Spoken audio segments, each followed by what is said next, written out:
Weapons are a thematic cornerstone of any genre where violence exists. In many genres, without a weapon, your character is almost powerless. One of the most unfortunate situations any gamer can find themselves in is hot dropping into a battle royale game like Apex Legends or Fortnite and discovering that there is nothing left for them on the battlefield. It is degrading. My name is Saint Tontus, and this video will be dedicated to the variety of tools that Resonators have in Wuthering Waves to beat the hell out of their enemies.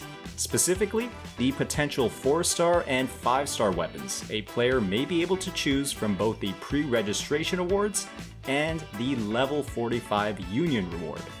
It's important to note that these evaluations will be done based off of pre-release CBT2 data on the character's kits and weapons. However, the expectation is that there will be a light balancing pass on the weapons with a minor tweak to effects rather than sweeping changes to their overall design. Players will have the option between the 5 weapon types of Broadblade, Gauntlets, Pistols, Rectifier, and the Sword. As we cover these potential rewards, we'll assign a letter grade from F to S for both the 4-star and the 5-star options in the class. Starting off with Broadblades, we're going to have users like Jian, Calcharo, and Tao Chi. The options here are somewhat limited.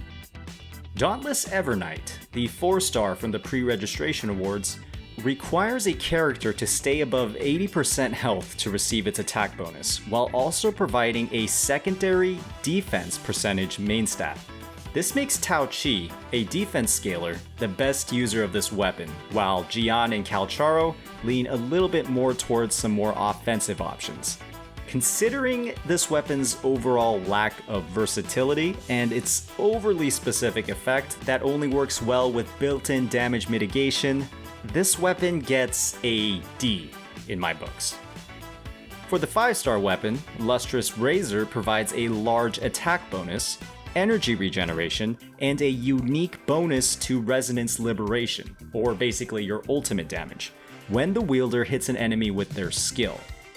Calcharo and Jian can both utilize this weapon from the raw stats alone, but Jian is unable to make full use of the second half of the passive, considering that his burst mode, where, he goes twirly-whirly with his dragons, does heavy attack damage.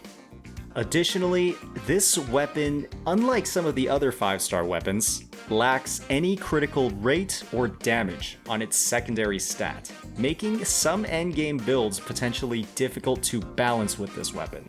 As a result, it gets a C in my books. The next class of weapons up is the Gauntlets. Among the roster, Jansin and Yan Wu are defense-oriented characters who provide healing, while Ling Yang is a damage dealer. This makes the 4-star weapon, Amity Accord, a hard fit for any of the characters. It provides a defense secondary stat, which is very helpful for Yan Wu, but isn't that useful for the kits of Jansin or Ling Yang. On the other hand, its passive that increases parry damage is quite useful on Jansin, who utilizes these moves in her baseline kit. At the end of the day, this weapon, in its current design, seems to do a little bit of everything, but not enough of anything. This weapon really isn't recommended at all, unless you have no other options for gauntlets and a 5-star gauntlet user that desperately needs a weapon. Moving on to the 5-star, Abyss Surges is a damage-focused weapon that grants energy regeneration rate, an attack secondary stat, and a buff to basic attack damage and resonance skill damage that heavily promotes a character with a low resonance skill cooldown, like Ling Yang. If you do own this acrobatic lion boy and want to vertically invest in his potential, this weapon is a fine grab for your account, as few of the other 4-star weapons synergize well with his kit. As a result, the grade for this weapon ranges between D to A, depending on your roster. Moving on now to our Rectifiers, the users will include Bai Zi, Encore, and Verena. With 2 support characters and 1 damage dealing character, the value of the weapons from either box heavily depend on who you're able to pull and when. Comet Flare, the 4-star option, is a weapon that increases healing bonus upon landing attacks. Your mileage may vary with this weapon depending on how good you are at the game. With consistent dodging and skilled parries, oftentimes there is no need for healing in encounters. For some late game hologram bosses, sometimes there isn't even an opportunity to heal after being hit. For players new to Wuwa's combat style, however, this weapon can be a fantastic choice on either Verena or by Z to guide a player through the early mid-game. As a result, the grade for this one depends on who you are as a player. Ranges from F to B. The 5-star weapon, on the other hand, is entirely damage focused. This weapon is completely unrecommended unless you either pull Encore or you want to pull for Yinlin in the future without pulling on Yinlin's weapon banner. Unfortunately, this weapon, like many of the others, lacks any crit rate or damage stats, leaving some questions as to its viability in the late game. This weapon could be used strictly for its energy regeneration rate on the healer characters, but there are far better options to strengthen a player's overall account. The rating ranges from an F to a B, depending on if you have Encore or not. Moving on to the Gunslingers, only 4-star characters round out the users here. Undying Flame, the 4-star option, gives a very large attack boost if the wearer avoids damage.